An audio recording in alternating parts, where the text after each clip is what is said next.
I'm back, y'all. You thought I was gone, but I've returned. Again, my name is Z. I am the Director of Youth Outreach for the Future Perfect Project, and we believe that the self-expression of LGBTQ plus youth and allies is a declaration of a better future for us all. Also, my pronouns are they, them, theirs. So excited for our FPP Live, one of our amazing programs that we have every Monday night at 7 p.m.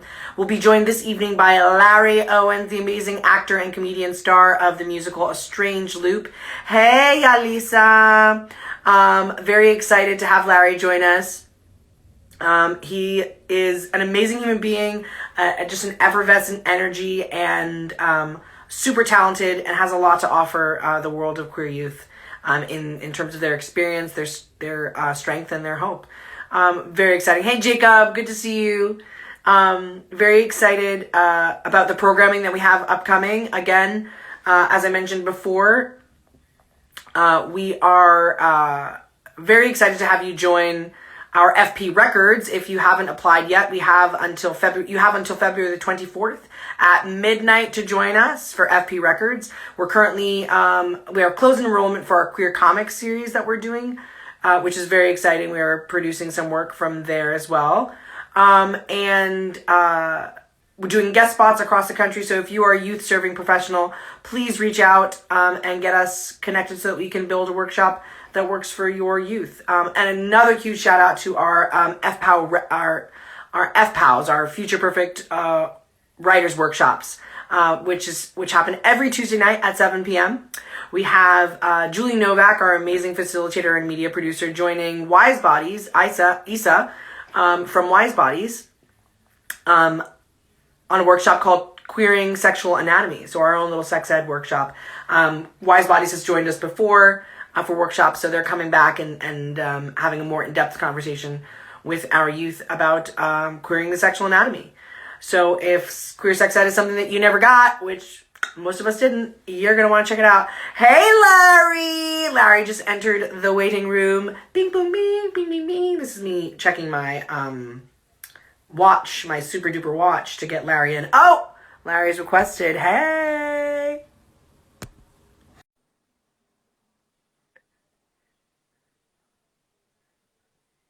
Hey, Hello, I'm friend. on. How are you? I'm great. How are you? I'm so happy to see you. Thank you for joining us. I'm so grateful for your time, your energy, your spirit. I'm such a big fan of you and your work and the love that you put out into the world, and the joy and the happiness and outrageousness. Because you're pretty out, from my experience. Your work and your energy is just pretty effervescent and outrageous. And I'm so grateful we get to have you this evening. I just want to start by, again, introducing myself, and then you'll introduce yourself in the same format that we use in our workshops. So I'll say my name, my pronouns in a sentence to describe how I'm feeling, where I am, and one thing you can't tell about me by looking at me. So like this. Hi, my name is Z. My pronouns are, hi, my name is Z, and they are feeling giddy in Roselle Park, New Jersey. And one thing you can't tell about me by looking at me is that I had a calzone for dinner tonight. Oh, okay. I'm Larry. He's feeling excited in California. And one thing you can't tell about me is that I am sitting down right now. Oh, all of the things. It's so possible. With Cyberland, who knows? Who knows? I don't even know. Yeah. Are you really in California? Because you. Yeah. No, yeah. Okay, you're really in California. I'm like, who knows? Maybe you could be right in New York City. Anything's possible. But I'm so happy you're here with us in Cyberland. So excited that you could join us. So a little bit about the Future Perfect Project, which you've worked with before. You've done workshops with us before, and you've been so supportive of our community, and such an advocate for queer youth. You're magic. But for those who are watching, who are just joining us now, the Future Perfect Project believes that the self-expression of LGBTQ plus youth and allies is a declaration of a better future for us all. And we do that by providing free arts programming to LGBTQ plus youth and allies. I was just saying, we have our Tuesday night workshops, our writers workshops. We have FPP Live. We have content um, where we're doing an outreach to BIPOC youth about their stories so that we can animate those stories. So if you are a BIPOC youth watching this right now, please reach out to us in our DMs and let us know a little bit about your story so that we can amplify your voice. And so with all of that, like little stuff in the weeds for us, I just want to start off by asking you your story. You know, what is like what does queerness mean to you today? Queerness right now, I guess, is it's all about possibility. I feel like at one point in time, it seemed really limiting, like the idea that like by expressing your queerness that you would be limiting yourself or cutting yourself off. But now it just feels like you, when accepting your queerness opens you up to so much possibility. Oh, I love that. I love that. And what for you in your life has been opened up through your experience with queerness or your own queerness or the experience of others? Yeah, I think that once I was able to be accepting of myself and honest and etc., like I just got to have just more fun. Like, just like all of the like worrying and stress, like it just becomes like you just get to spend that time having fun. Yes. And what was that like for you? That like what was that stress or those that weight of not accepting your queerness? What was that like and when was that like? Yeah, I guess it's just just growing up. um it's actually like a very complex experience because everyone both like acts like queerness doesn't exist sometimes when you're growing up. When I was growing up in the 90s, I will say it, in the 90s and the early 2000s, there was like half of it is like we don't acknowledge it at all, and then half of it is like this is like a glaring thing that's like wrong about you that like gets you a lot of attention. So that like those two things are competing ideas. And so yeah, just like being able to like have ownership of it, I don't know, it just makes the narrative yours. Mhm. Now, where are you from? Where did your where did your queerness sprout from? Yeah, I'm from Baltimore, Maryland, so on the East Coast. And yeah. Did you feel like you grew up in like a an accepting community for your queerness, or was it Well, something that that was the came that up was the later in thing. life? There's like there were like certain like growing up in the church, like gay people are like the backbone, specifically black gay men are the backbone of the, the black church. So like there were, these people are like leading, like especially like the music, etc. But then you're being preached against in the sermon. So like that's like a hard idea to like be like, wait, like there's like my people are like we're so talented, but like does that mean that it comes with like this oppression? But I found that like actually comes with like a lot of liberation. Mm-hmm. Hmm. Now I'm wondering when you were growing up, when you were in high school, was there something that you looked out into the world and you said, "Oh my God, this is crazy. This has got to go." And what did you bump up against, and what did you do? In terms of resistance, Sure, yeah. this has got to go. Do you mean in terms of myself or outside? um, Outside in the world, when you looked at society, for instance. Um, in high school, my biggest focus was environmentalism. Like, kind of like, I don't know how really that ties into queer issues besides being like an umbrella, sort of like liberal minded or like socialist minded idea. But definitely just wanted to be responsive to how we take care of our world. I was definitely not comfortable like being any sort of queer advocate at that time. I always say that I came of age just like right before Lady Gaga. Like it was like like I mean I was still young, but like in terms of like how that like impact of like that figurehead and like someone saying I am mainstream and I stand up for like queer rights and like these like queer people aren't second class citizens or like a niche, like they're just like my people. I feel like that yeah, I wasn't comfortable yet. I wasn't comfortable yet being vocally um, supportive of queer issues at the time because I was trying to hide. I was like, don't make me any more different, which is, sad now. Yeah, yeah. To look back, I can relate. I did a lot of covering up. Do you know what I mean? Like a lot of like using religion, using whatever it was to like got disguise myself from both my queerness and my transness and like the general everything about queerness was covered to an extent. And then so I'm wondering like what was that moment then after high school, whether it was college or post, that like you found acceptance of queerness?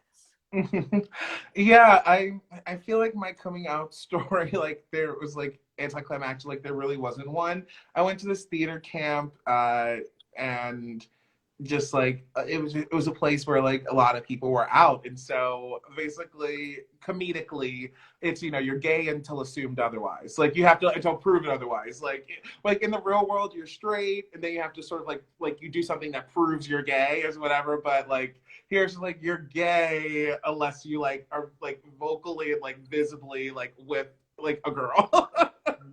So I just just like being like at a place where I didn't have to have this like ceremony of identity. It was just like it was just a sort of it was just accepted in the community, and so I got to not feel different for like those little like 3 week sessions, and like carry that with me and being like, oh wait, okay, I like how that feels. Like I like how that feels no matter how scary owning my identity might be. That like I remember how good like that felt to just be like within community and not feel different. So real that like when you find we talk a lot to our young people about chosen family, about finding your tribe, like finding people and community that embraces queerness and your queerness or your identity. And we also tell our young people that it's okay not to know, not to know what their identity is, or not to know not to know how to acknowledge their identity to people, but that we're all constantly searching for language. We're all trying to figure out what that language is. So I'm wondering, um, when did you know? This is like a little steering towards more of you as an actor. Like, when did you know that you were an actor?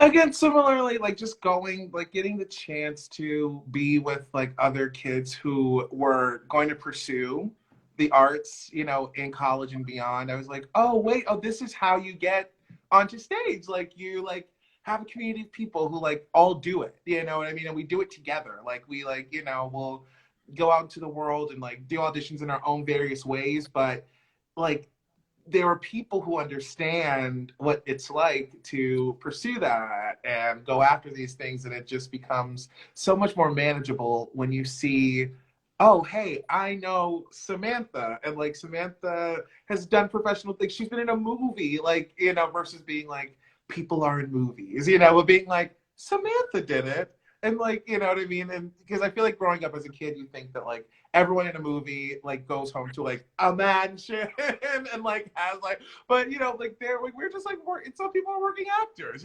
Most of the people in the movies that we watch are working actors who like build their careers off of like all sorts of different types of performance, like TV and film being like one of those parts. And same thing with like the Broadway actor. Like the Broadway actor, they have a whole life that like leads up to this. And so I felt like I got to understand sort of the life that leads up to being in the moment on stage, Mm-hmm. through that experience. I love that. And you know what? I'm going to say this to you. You are that person. People are thinking, well, Larry does it. Do you know what I mean? Like, Larry's be like, if Larry can do it, I can do it. You are like building a path for people to follow. It's really beautiful and inspiring. Oh, I'm, of course. I'm wondering if there is like a queer, a person that you grew up watching or that was that inspired you as an actor or as an artist, comedian, writer, all of the many hats that you wear as an artist? Yeah, I feel like I definitely, it's a very unconventional one, but I love Harvey Firestein so much. Like Harvey, like he, I met him probably in Doubtfire the movie, really the first time, but then like Hairspray was like very, very huge for me being a Baltimorean. And so but then like when you sort of unlock Harvey's whole career, then you like, you get Torch Song Trilogy, which like he wrote in his late 20s about his experiences as a gay man. And it's like a very like avant-garde almost like 3-act play, and like that's really cool. And he like writes the book for musicals like Newsies and La Cage aux Folles, so he does all these things well, but also in his own way. And so I just like, I love the idea that like, like he has a Tony Award for Best Leading Actor, but also like if there's a new musical that needs humor and heart, he also wrote the book to Kinky Boots as well. You know what I mean? That like if you need it to be funny but also like earnest, like we call Harvey. I don't know. I feel like that's really cool. I love that. I love that. And we're living in this world where people are going to say, oh, who we have to call? Larry. They're going to call Larry. I will hope so. That Yes. sounds fun to me. It's so exciting. So I like on that bit of joy, I'm wondering like what the most joyous part of your queerness or your journey as a queer person has been. Like what has been the like, oh my God, I'm a big old queer and this is wonderful. Oh, I mean, so many moments, like just unbelievable. Like building a musical like A Strange Loop, where you have like an entire cast of like Black queer people, like specifically, like we're all Black, we're all queer, like we all understand so much of like experiences overlap. Like it's just really special to like have that camaraderie in the room for so many years, and then to share it with everyone and to have everyone also feel that camaraderie, like a huge, like just such like a queer bounty. And Yes. also being a comedian and just being around this like really beautiful group of people. Like there was a show we did at Joe's Pub. I was a part of the lineup. I didn't like make it, but it was called Queers Live, and it was Matt Rogers and Bowen Yang hosted it, or was it Josh and Aaron? I forget who like made it, but it was just all of us like doing a lineup at Joe's Pub, and it was just like so fantastic, like just to be together and just I don't know, just to be out. Like I could to think that there's a life where like I was still hiding and not like just enjoying everything. I don't know, so many opportunities. Yeah, and it's so beautiful that you've seized them and made the most and allowed yourself to be seen. Visibility is such an important element in our community, and you've been someone that I've looked to recognize, oh, like they are not just doing it but living it. Like celebrating other people, celebrating the community that you work with. And you brought up A Strange Loop. And oh my God, I know I'm not the first person to have this like amazing like reaction to you, like being able to talk to you about such an amazing piece of theater, an amazing cast recording. Can you speak to us a little bit about what that experience was like and what it's been like for you to tell that story of such a vulnerable queer character that we don't necessarily get, especially a queer character who is Black, having like living their truth in front of people? What was that like for you as an artist, and what's that like what were some of the challenges that you faced in creating that role?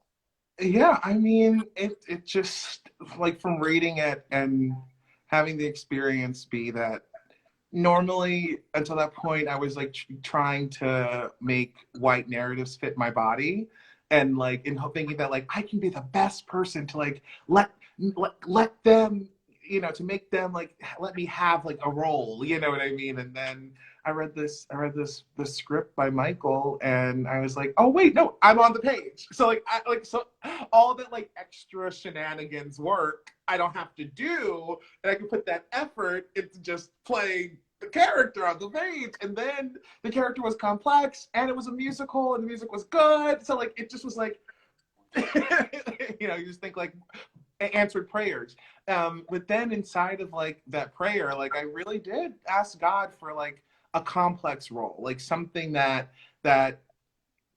you know offers the most inside of me, in terms of the complexity of emotions that I feel as a human, and so there are certain musicals that tap into that, like the musicals of Sondheim, etc. But most of those musicals are sort of off limits for Black people. So to like be in a narrative that felt emotionally complex was so rewarding. But yeah, you do it in a workshop, and it's like for a week, a couple weeks, and then you do it for 8 shows, and it's like after you have to sustain the velocity of the emotional toll that like the character is going through, the journey of the character is written as such for the benefit of the audience so that they know what it's like. But yeah, you have to, the script will bring all of those traumas of, the body that I live in up, and so you have to like harness it and sustain, et cetera, et cetera, et cetera. But it's difficult work. It's difficult work to tell our stories because our stories oftentimes carry trauma and neglect and abuse, et cetera, et cetera, et cetera, historically. So if there are actors out there or artists out there who are dealing in those things, I would just say like make sure that you have training, have therapy, like have these things like as tools, so that you aren't putting yourself through it, you're putting your training through it, or if anything gets to be too much of like dealing in things that are real, as they often can be, that you have an outlet to talk to someone and get the help you need. Yes, yes, we are such advocates for mental health care here at the Future Perfect Project. We are all about people getting that help, and it's so beautiful for you to acknowledge our participants and seeing them and acknowledging that they matter, and that their stories matter. You're just so brilliant, and so you're someone who has created so many roles of other people have written. I'm wondering if there's anything that you've written or that you've been writing, or things that you feel that you are want to that celebrate your queerness or acknowledge your identity as a person who is Black and queer. Oh yeah, yeah. I am fortunate to work in comedy and stand-up comedy, and a lot of that is has music attached to it, and I talk about all of those things. I talk about all of those intersections, and in a humorous way, but also in a incisive way, where like the stand-up comedy stage, it allows you to like go in, but also to like get a plosive release out of it by like when you present. There's like in the theater, it's a sort of very earnest presentation of like the presentation of trauma. It's for a different purpose. But when you take it onto the comedy stage, it's like, yeah, it's gonna be tense for a little bit, but we're gonna laugh through it. And when they laugh, it like acknowledges and affirms, like, okay, great, I'm not stupid. Like, so we all know that this system is in place because we can laugh at it. But hopefully I'm inspiring the people who watch my stand-up comedy to have conversations in a more in-depth way, maybe apply some of their resources in other ways just to be more conscious. So I feel like I'm so grateful for stand-up comedy being a stage where I can let that part of my voice out. And yeah. You are so funny. I mean that like in the, yes, you as a comedian in front of an audience, but like I remember going to karaoke and you were there once and you were just like, you magnetized everyone in the room with your humor, with your light. It's just so. No, that's toxic. That's toxic. A singer being good at karaoke, you should like you're not supposed, like you should not be magnetizing at karaoke. Like please punch out. Punch in, punch out. So I'm wondering, as we're getting to the end of our time together, again, thank you so much for your willingness to be with us tonight. I'm wondering, what advice would you give to queer youth today? I think they probably have advice for me. Like, how do I get my video? Like, how do you have the patience to do the videos? How can I make my content accessible? Like, I don't know. I feel like the kids like can advise me. No, I mean, it's just like we're all like, going through we're all like going through a collective global, you know, experience together. And there's just like light at the end of the tunnel. And um, we will be together again. Like we will be like together and doing karaoke and writing and singing and all of that stuff like really, really soon. So I'm just excited for the future. I'm really excited for that part.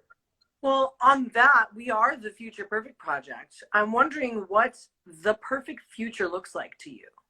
The perfect future looks like to me, everyone is treating each other with the utmost respect. There's peace abounding, and there is government funded arts. I live for this. Is there anything else you wanna give or share to the young with the chillins, with the young people? No, I love the Future Project. So good. The work you do, Emma, Ryan, Z, everyone behind the scenes there and in front of the scenes doing all the good work and all of the amazing students. I guess I don't know what you call them, kids, whatever. All Our of you brilliant amazing participants. young folks. Yes, yes. Yeah. All of you young people, super inspiring, and just to know that people have support and that there is new art coming and that there's a place to go. So thank you for providing this for everyone. Of course, it's my pleasure. Before we go, I just want to leave off by saying that we have our Future Perfect Writers Workshop tomorrow night at 7 o'clock. It's on queering sexual anatomy. We have Future Perfect Records, Larry. We have Future Perfect Records where we are taking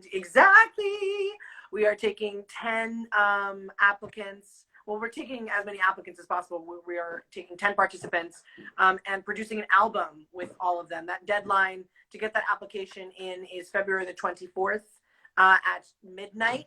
So if you are feeling like a teenager again, Larry, get your application together. Okay. Or if you know anyone, if you know any amazing queer teen artists, throw them our way. Let them know. They can find their info in our bio. Okay, applications due the 24th. Yes, let them know. I can't thank you enough for your time. You're just such a wonderful person, and you're doing such amazing work. And I'm so excited for you and all that you do in the world. And I have so much love for you. And we just, at the Future Perfect Project, can't thank you enough for being yourself. Love you guys. Thank you. Of course, we love you. Have a wonderful rest of your night. Bye, everyone.